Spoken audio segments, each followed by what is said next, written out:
dans les entrailles silencieuses d'une ville en construction, où le bruit des machines remplace la voix des hommes, un mystère s'est tissé. 3 ouvriers descendent pour un travail de routine. Ils ne remonteront jamais.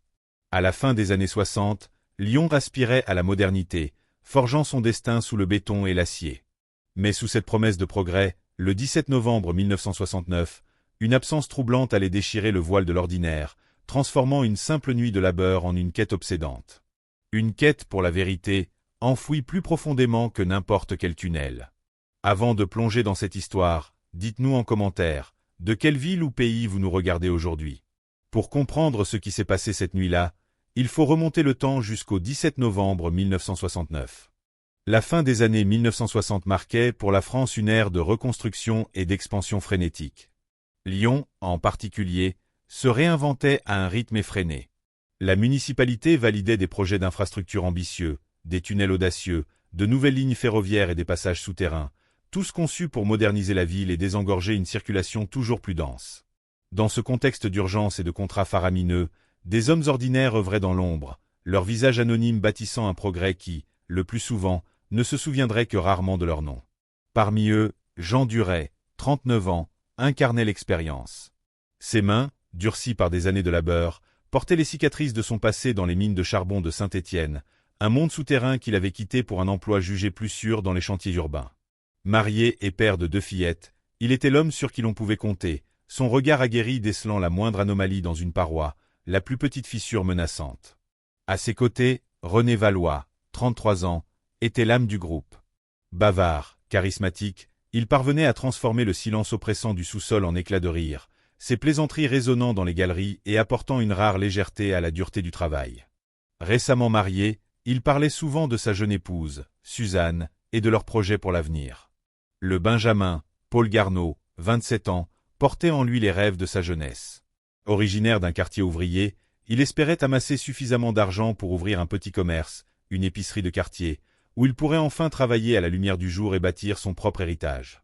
La nuit du 17 novembre 1969 s'annonçait comme un autre chapitre de cette routine souterraine, une nuit ordinaire de plus dans le calendrier du chantier. Vers 22 heures, sous le regard indifférent des lampadaires qui peinaient à percer le brouillard lyonnais, les 3 hommes s'engouffrèrent dans l'entrée du nouveau ramal souterrain, situé non loin de la gare de Perrache. Le poste de nuit les attendait. Leur mission, l'inspection minutieuse des parois de la galerie en cours de construction, la vérification des supports métalliques provisoires et le transport de déblais vers les bennes de surface. Des tâches qu'ils exécutaient avec une dextérité acquise au fil des années, des milliers d'heures passées dans l'humidité constante, la poussière fine et le bourdonnement lointain des ventilateurs. Ce n'était pas un travail sans risque, la menace d'un éboulement étant toujours présente, mais leur connaissance intime de cet environnement en faisait une seconde nature. Rien, cette nuit-là, n'indiquait un danger immédiat. Les conversations étaient légères, ponctuées des plaisanteries habituelles de René, et le bruit rythmique des outils emplissait l'air, signe rassurant d'une activité continue. La température était stable, mais l'air était lourd, imprégné de l'odeur terreuse du chantier et du métal froid. Les heures s'écoulèrent, l'obscurité permanente du tunnel masquant le passage de la nuit vers les premières lueurs de l'aube. Au fond de la galerie, à environ 1 kilomètre de l'entrée principale, les 3 hommes travaillaient, leurs lampes frontales découpant des cônes de lumière dans l'obscurité. Vers 5h30 du matin, alors que le poste de nuit touchait à sa fin, les équipes de relève commencèrent à se préparer. Les premiers ouvriers remontèrent à la surface, extirpant leurs silhouettes fatiguées de l'entrée du chantier, pressés de retrouver l'air frais et la chaleur de leur foyer. On s'attendait à voir Jean, René et Paul apparaître comme d'habitude, les visages maculés de poussière, les yeux rougis par le manque de sommeil et la lumière artificielle. Les minutes s'allongèrent. Les visages familiers n'émergèrent pas. Une légère confusion s'installa. Marcel Dubois, le contremaître du poste de jour, homme habitué à la ponctualité rigoureuse du chantier, lança un premier appel sur l'interphone, pensant qu'ils avaient peut-être pris une pause prolongée ou qu'ils étaient en retard. Pas de réponse. L'attente devint une légère inquiétude, puis une anxiété palpable. Les registres de sortie furent consultés, aucune trace d'eux. Les outils qu'ils devaient utiliser pour la relève étaient restés à leur place, abandonnés sur un chariot. Leurs casques de rechange pendaient toujours dans les armoires du vestiaire, leur tenue de ville intacte, attendant leur retour. L'étonnement fit place à une panique discrète. Une fouille rapide fut organisée. Quelques collègues, la peur commençant à poindre, s'aventurèrent de nouveau dans la galerie, éclairant les parois à l'aide de lampes torchées. L'écho de leurs voix, qui appelait les noms de leurs camarades, résonnait étrangement dans le silence désormais pesant. Pas d'effondrement signalé, aucun bruit suspect de la nuit précédente n'avait été rapporté. Les galeries semblaient intactes, les supports métalliques en place. Ils sondèrent les embranchements, les conduits secondaires qui serpentaient sous la ville, certains même non répertoriés sur les cartes sommaires du chantier. Rien. Pas une trace de pas fraîche sur la boue, pas un objet oublié, pas un indice. Les trois hommes semblaient s'être purement et simplement évaporés dans les profondeurs de l'ouvrage, sous le regard de dizaines d'autres ouvriers qui avaient partagé ce même espace quelques heures auparavant. La perplexité devint une certitude glaçante. Jean, René et Paul n'étaient pas simplement en retard. Ils avaient disparu, comme absorbés par la terre qu'ils travaillaient chaque jour. Le vide laissé par leur absence résonnait plus fort que tous les bruits de la construction. Un pressentiment sombre commença à envahir le chantier, une certitude silencieuse que ce qui s'était passé cette nuit-là allait au-delà du simple accident. Le lourd mystère de leur disparition se posait sur le cœur battant de la ville en construction, une énigme que personne n'était encore prêt à déchiffrer. La certitude glaçante de leur absence se propagea comme une onde de choc sur le chantier.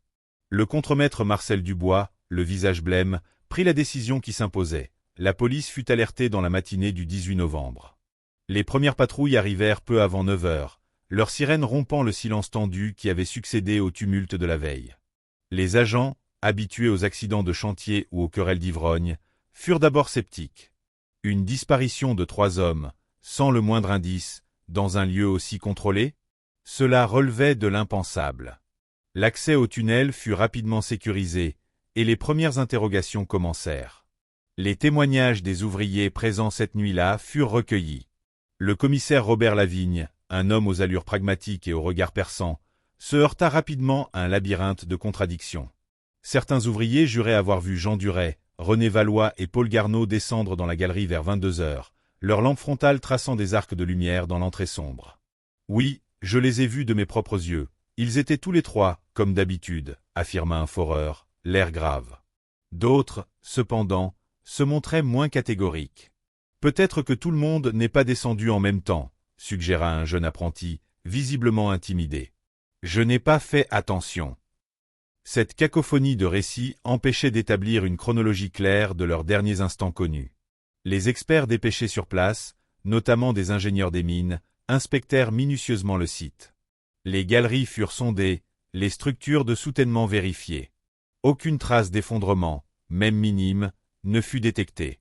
Les capteurs sismiques n'avaient enregistré aucun mouvement tellurique inhabituel durant la nuit. Aucun son de fracas ou de chute n'avait été rapporté par les équipes du poste de nuit.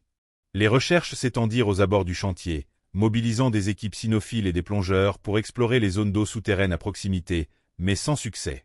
La Terre ne rendait pas son secret. Le cas, d'une étrangeté rarement rencontrée, ne tarda pas à capter l'attention des médias locaux. Les gros titres du Astérisque Lyon Matin Astérisque et du Astérisque Progrès Astérisque s'emparèrent de l'affaire avec une curiosité morbide. 3 ouvriers s'évanouissent dans le souterrain, les travailleurs s'évaporent sur le chantier de Perrache, le mystère du tunnel de Lyon, disparition inexpliquée. L'image des 3 hommes, leurs visages souriants sur des photographies de famille, s'étalait en première page, contrastant avec l'horreur de leur disparition. L'opinion publique était à la fois fascinée et horrifiée par cette histoire invraisemblable. Comment 3 hommes pouvaient-ils disparaître sans laisser de traces dans un lieu aussi surveillé? L'enquête officielle, initialement axée sur un accident de travail, prit rapidement une tournure inattendue et dérangeante. En examinant les documents administratifs du chantier, les enquêteurs mirent au jour des anomalies flagrantes. Des sections entières des rapports journaliers étaient manquantes, comme si des pages avaient été arrachées. Des cartes topographiques du souterrain, censées être officielles et à jour, présentaient des altérations grossières, des zones entamées mais non finalisées, ou des passages mentionnés qui n'existaient pas sur les plans initiaux. Plus troublant encore, certaines zones prétendument scellées ou non prévues pour l'exploration semblaient avoir été utilisées de manière parallèle, sans aucune autorisation ni enregistrement. Des dépôts de matériaux, des chemins de fortune, suggéraient une activité clandestine. Ces découvertes firent basculer l'hypothèse d'une simple négligence vers celle d'une dissimulation volontaire. La fusion de ces éléments, rapports incomplets, cartes falsifiées, zones inexpliquées, laissait entrevoir une toile complexe d'irrégularités. Le commissaire Lavigne soupçonnait une tentative d'occultation d'activités illicites, pire, d'un événement fatal dont on voulait effacer toute trace. Mais sans corps, sans preuve matérielle tangible du crime, les investigations stagnèrent. La pression de la direction de la compagnie de construction, soucieuse de ne pas entacher sa réputation ni compromettre ses contrats juteux avec la ville, se fit de plus en plus sentir. Finalement, en dépit des doutes persistants et des questions sans réponse, le cas fut classé sans suite, de manière provisoire. Pour les familles de Jean, René et Paul, cette décision fut un coup terrible. Elles reçurent des indemnités symboliques, des sommes dérisoires face à la perte irréversible de leurs proches et l'absence de vérité. L'épouse de Jean, Marie Duret, se retrouva seule pour élever ses 2 petites filles, l'amertume et l'incompréhension gravées sur son visage. Suzanne Valois, la jeune mariée de René, ne se remit jamais de la disparition de son époux, son bonheur brisé en un instant. Les parents de Paul Garneau virent s'éteindre les rêves de leur fils unique. Pendant ce temps, l'entreprise responsable du chantier continua ses activités, ses millions de francs affluents, bâtissant d'autres projets sur les lacunes d'un mystère insondable. Pendant 40 longues années, la disparition de Jean, René et Paul devint une blessure ouverte dans l'histoire de Lyon, un mystère qui se nourrissait de rumeurs et de silence. Les discussions de bistrot et les chuchotements se faisaient l'écho de diverses théories. Certains affirmaient qu'ils avaient été victimes d'un accident de chantier dissimulé pour éviter un scandale et ne pas ternir la réputation de l'ouvrage, symbole du renouveau lyonnais. D'autres, plus sombres, croyaient en une vérité plus grave, qu'ils avaient stumbled sur des activités illicites au cœur des tunnels, peut-être des dépôts clandestins de matériaux volés, des détournements massifs de ciment, de ferraille ou d'autres ressources publiques. Ces témoins gênants auraient alors été réduits au silence par des mains invisibles, des personnages influents liés à la pègre ou à des réseaux de corruption. Sans preuves tangibles, sans corps, ces théories restaient des spéculations, des fragments d'un puzzle inachevé, maintenant le mystère vivant, presque légendaire, dans la mémoire collective de la ville. Lyon continua de grandir, de se moderniser, construisant ses nouvelles fondations sur un sol qui recelait encore bien des secrets. 40 ans s'étaient écoulés depuis que Jean Duret, René Valois et Paul Garneau avaient disparu, aspirés par les entrailles de Lyon. La ville avait poursuivi sa croissance, superposant de nouvelles couches de béton et d'asphalte sur les mystères d'antan. Le chantier de Perrache, théâtre de leur disparition, avait lui-même subi de nombreuses transformations, le souterrain originel étant désormais intégré à un réseau complexe de galeries et de passages. Le dossier de leur absence était depuis longtemps archivé, une note de bas de page dans les annales des faits divers lyonnais, une histoire que les plus anciens racontaient parfois, la qualifiant de « légende urbaine » ou de « mystère non résolu ». Pourtant, le destin, avec sa propension à rouvrir les vieilles plaies, décida de lever le voile en 2009.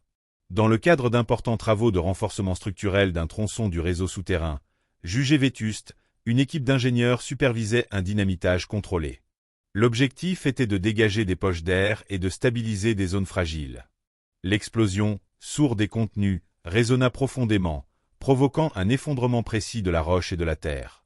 Mais au lieu de révéler une simple masse de débris, elle exposa une ouverture inattendue, un passage secret que les plans officiels les plus détaillés ne mentionnaient absolument pas.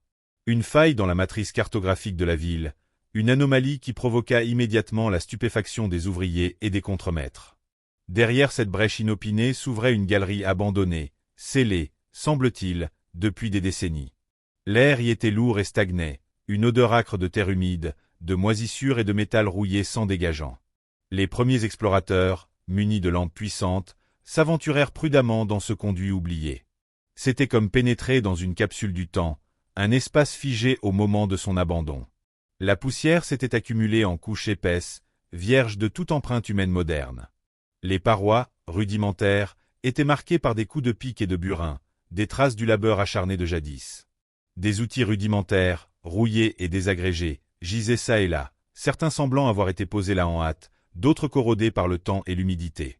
Des fragments de bois pourris, vestiges d'anciens supports ou échafaudages, jonchaient le sol. C'est en progressant plus avant dans cette galerie silencieuse, à environ une trentaine de mètres de l'entrée nouvellement ouverte, que la macabre découverte fut faite. Au milieu des gravats et de la terre, dans une petite chambre latérale improvisée, les faisceaux lumineux des lampes tombèrent sur des formes indistinctes. 3 silhouettes, indistinctes mais indubitablement humaines, se dessinaient sous une épaisse couche de poussière et de débris. Des restes humains en état avancé de décomposition, des squelettes presque complets, étaient là, immobiles, depuis une éternité. Le silence qui suivit fut total, brisé seulement par le souffle coupé des découvreurs. La scène, d'une violence silencieuse, laissait peu de doute. Ce n'était pas un simple accident. La découverte fut immédiatement signalée. Le chantier fut mis à l'arrêt, et les autorités judiciaires furent informées. Le commissaire Lavigne, désormais à la retraite, aurait sans doute reconnu l'écho de l'affaire de 1969. Une nouvelle équipe d'enquêteurs, dirigée par la police judiciaire de Lyon, investit les lieux. Les restes furent extraits avec la plus grande précaution, sous l'œil vigilant de médecins légistes et d'anthropologues. L'identification, bien que difficile après tant d'années, fut rendue possible par l'analyse ADN comparée à des échantillons prélevés sur des membres des familles et grâce à quelques effets personnels très dégradés trouvés sur les lieux. Les conclusions furent formelles. Il s'agissait bien de Jean Duret, René Valois et Paul Garneau. Le mystère des 40 dernières années venait de prendre fin, brutalement. Les examens médico-légaux des ossatures apportèrent des révélations encore plus choquantes, démystifiant à jamais les théories d'effondrement ou d'asphyxie. Aucune des victimes n'était décédée des suites d'un éboulement ou d'un manque d'air. Les os racontaient une autre histoire, celle d'une violence intentionnelle et délibérée. Les expertises révélèrent des fractures multiples, des marques d'impact sur les crânes et les membres, compatibles avec des coups portés à l'aide d'outils métalliques lourds, probablement ceux mêmes utilisés sur le chantier. 2 crânes présentaient des marques d'impact répétitifs, comme si les victimes avaient été frappées à plusieurs reprises. Le 3e crâne, celui de Paul Garneau, le plus jeune, montrait des signes de perforation nette, causés par un objet pointu, peut-être une barre à mine ou un pic. La conclusion était sans appel. Jean, René et Paul avaient été assassinés. À proximité immédiate des restes, sous une couche de terre et de gravats, fut découverte une petite boîte métallique corrodée. Son contenu, miraculeusement préservé de l'humidité par l'étanchéité relative du récipient, allait fournir la clé du mobile. À l'intérieur, des carnets manuscrits, leurs pages jaunies mais lisibles, contenaient des notes détaillées. C'étaient des enregistrements de chargement nocturne, des horaires précis et des quantités de matériaux, ferraille, ciment, agrégats, qui ne correspondaient à aucun plan officiel du chantier. Des noms d'intermédiaires, certains liés de près à la direction de la compagnie de construction responsable de l'époque, figuraient également sur ces pages. Ces documents laissaient peu de place au doute. Il s'agissait de la comptabilité occulte d'un vaste système de contrebande et de détournement de matériaux publics, une fraude qui s'élevait à des millions de francs. La vérité éclatait enfin, froide et implacable. Jean Duret, René Valois et Paul Garneau n'étaient pas morts d'un accident ou d'une négligence fortuite. Ils avaient vu ce qu'ils n'auraient pas dû voir, avaient peut-être découvert l'ampleur du trafic ou même les preuves. Ils avaient été brutalement réduits au silence, éliminés pour garantir la continuation de ce schéma illégal. La galerie oubliée, devenue leur tombe, avait gardé leur secret pendant 4 décennies, mais la terre avait finalement parlé. Le cas, clos provisoirement 40 ans plus tôt, était désormais rouvert sous la qualification d'homicide, et l'enquête allait cette fois remonter jusqu'au commanditaire de ces crimes enfouis. Avec les preuves irréfutables désormais en main, les ossements identifiés, les rapports médico-légaux détaillant une violence intentionnelle, et le carnet révélant l'ampleur d'un trafic souterrain, le dossier du mystère de Perrache fut officiellement rouvert. La police judiciaire de Lyon, sous l'impulsion du ministère public, lança une nouvelle enquête d'une ampleur inédite. Les archives poussiéreuses de 1969 furent exhumées, les procès-verbaux de l'époque réexaminés à la lumière de ces nouvelles découvertes. Ce qui était autrefois un dédale de contradictions et de silences forcés, commençait enfin à prendre sens. Les enquêteurs contactèrent d'anciens ouvriers du chantier de Perrache, des hommes aujourd'hui âgés, dont la mémoire n'avait pas effacé les événements troublants de cette nuit de novembre 1969. Libérés du joug de la peur qui pesait alors sur le chantier, certains acceptèrent de témoigner. Marcel Dubois, l'ancien contremaître qui avait découvert l'absence des 3 hommes, se rappela d'une tension inhabituelle dans l'air cette nuit-là. Un autre ex-opérateur, Henri Legrand, désormais octogénaire, raconta avec une précision étonnante avoir vu une discussion animée, presque une altercation, au fond de la galerie, peu de temps avant la fin du poste. Il avait distingué les silhouettes de Jean Duret et de René Valois, semblant confrontés à d'autres individus. Ils parlaient fort, c'était pas habituel. On sentait la colère, confia-t-il, les yeux embués. Un 3e témoin, Bernard Morel, alors jeune terrassier, mentionna la présence de hommes étranges sur le chantier cette nuit-là, des visages qu'il n'avait jamais vus auparavant, ne faisant pas partie des équipes régulières, et qui se tenaient à l'écart, dans l'ombre. Ces témoignages, jadis balayés par le manque de preuves, venaient désormais combler les lacunes d'une vérité enfouie. L'analyse approfondie des registres financiers découverts, couplée à un réexamen des comptes de la compagnie de construction de l'époque, confirma les liens entre les disparitions et les pratiques illicites. Les noms d'intermédiaires, notés dans le carnet corrodé, furent associés à des mouvements de fonds suspects, des facturations gonflées et des livraisons de matériaux jamais reçus sur le chantier officiel. L'enquête remonta la piste jusqu'aux plus hautes sphères de l'entreprise. 2 ex-cadres de la société, encore en vie et résidant toujours dans la région lyonnaise, furent mis en cause. Il s'agissait de Georges Roux, ancien ingénieur-chef du projet de Perrache, et de Michel Carrel, à l'époque responsable des contrats et des approvisionnements. Ils furent interpellés à l'aube, leur vie confortable de retraités brusquement brisée par le spectre d'une justice attendue depuis 40 ans. Le ministère public les accusa formellement d'homicide et d'occultation de cadavres, ainsi que de fraude et de détournement de fonds publics. L'onde de choc fut nationale.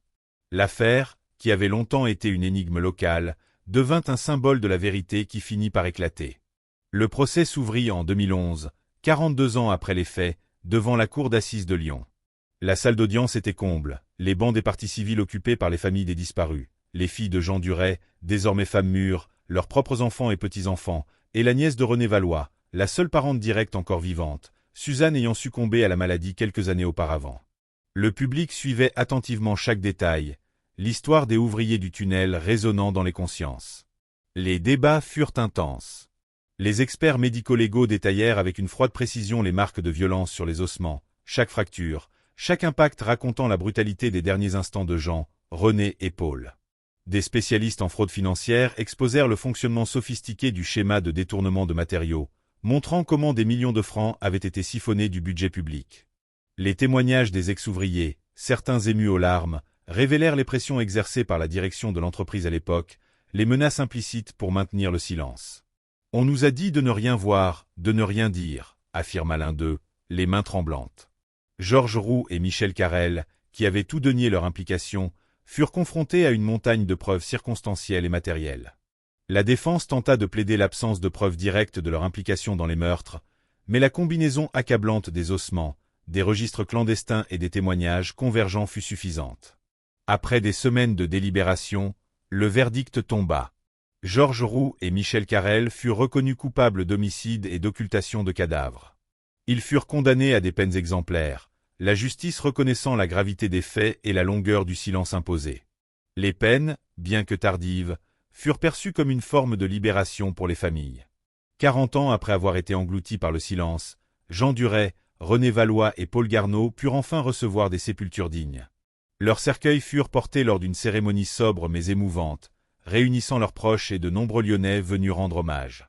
Une plaque commémorative fut érigée à l'entrée du tunnel où ils avaient été vus pour la dernière fois. Gravée dans la pierre, l'inscription rappelait que le progrès a toujours un prix, que la rapidité de la construction peut cacher des crimes sombres, et que la vérité, même enfouie sous des décennies de silence, finit toujours par trouver un chemin pour émerger. Le cas de Jean, René et Paul ne fut plus un mystère inexplicable dans l'histoire de Lyon, mais la preuve poignante que la persévérance et la lumière de la vérité peuvent percer les ténèbres les plus profondes. Le lourd silence de 40 années s'est enfin brisé, et les échos d'une justice tardive ont résonné dans les profondeurs de Lyon. Jean Duret, René Valois et Paul Garneau, des noms jadis murmurés à l'ombre d'une légende urbaine, ont retrouvé leur dignité. Leurs vies, volées pour masquer une sombre machination, sont devenues un rappel poignant que la terre, aussi muette qu'elle paraisse, n'oublie jamais les secrets qu'elle abrite. Leurs corps ont parlé, et avec eux, la vérité, révélant la face cachée d'un progrès bâti sur la corruption et le sang. La ville, désormais, porte non seulement l'empreinte de son expansion, mais aussi celle de cette révélation, inscrite dans la pierre et dans la mémoire collective. Cette histoire nous confronte à la fragilité de l'oubli et à la puissance inéluctable de la vérité. Elle nous rappelle que derrière chaque grand projet, chaque avancée, il peut y avoir des destins brisés, des vies sacrifiées au nom du profit. La rapidité de l'ambition ne doit jamais étouffer la voix de l'intégrité, car le temps, inlassable architecte, finit toujours par déterrer ce qui a été enfoui. Que retenez-vous de cette histoire glaçante? Pensez-vous que la justice a été rendue de manière complète, après tant d'années? N'hésitez pas à partager vos réflexions dans les commentaires ci-dessous. Si ces récits de mystères dévoilés et de vérités exhumées captivent votre esprit, nous vous invitons à explorer d'autres histoires oubliées dans notre collection de Astérisque Vestiges d'un mystère astérisque. N'oubliez pas de laisser un pouce bleu si cette histoire vous a touché, et abonnez-vous à la chaîne pour ne manquer aucune de nos prochaines explorations des recoins sombres de l'histoire. Votre soutien nous aide à continuer cette quête inlassable de la vérité.